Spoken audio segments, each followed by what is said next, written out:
നമസ്കാരം. നമുക്കേറെ പ്രിയപ്പെട്ട ശിവഭഗവാന്റെ താണ്ഡവത്തെക്കുറിച്ച് സംസാരിക്കാം. ശിവഭഗവാന്റെ താണ്ഡവം ഭാരതീയ സംസ്കാരത്തിലെ ഏറ്റവും പ്രധാനപ്പെട്ടതും പ്രശസ്തവുമായ ഒരു നൃത്തരൂപമാണ്. ഇത് കേവലം ഒരു നൃത്തമല്ല, മറിച്ച് പ്രപഞ്ചത്തിന്റെ താളത്തെയും ചലനത്തെയും പ്രതിനിധീകരിക്കുന്ന ഒരു സങ്കല്പമാണ്. താണ്ഡവത്തിന്റെ പ്രാധാന്യം.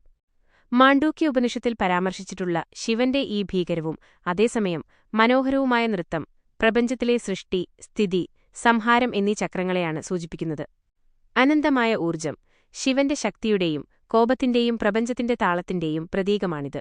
നൃത്തം ചെയ്യുന്ന നടരാജൻ. താണ്ഡവം അവതരിപ്പിക്കുന്ന ശിവരൂപത്തെ നടരാജൻ, നൃത്തങ്ങളുടെ രാജാവ് എന്ന് വിളിക്കുന്നു. വിവിധ ഭാവങ്ങൾ.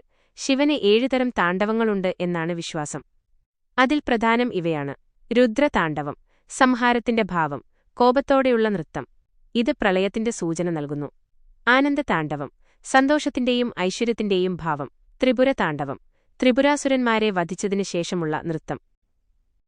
ശിവതാണ്ഡവസ്തോത്രം, ശിവന്റെ താണ്ഡവനൃത്തത്തെ സ്തുതിച്ചുകൊണ്ട് ശിവഭക്തനായ രാവണൻ രചിച്ചതാണ് പ്രസിദ്ധമായ ശിവതാണ്ഡവസ്തോത്രം. ഇത് അതിശക്തമായ ഒരു സ്തുതിയാണ്. ശിവന്റെ ശക്തിയെയും സൗന്ദര്യത്തെയും ഇതിൽ വർണ്ണിക്കുന്നു. രാവണന്റെ അഹങ്കാരം ശമിപ്പിച്ച് ശിവൻ അദ്ദേഹത്തിന് ചന്ദ്രഹാസം എന്ന വാൾ സമ്മാനിച്ചതുമായി ബന്ധപ്പെട്ടാണ് ഈ സ്തോത്രത്തിന്റെ കഥ.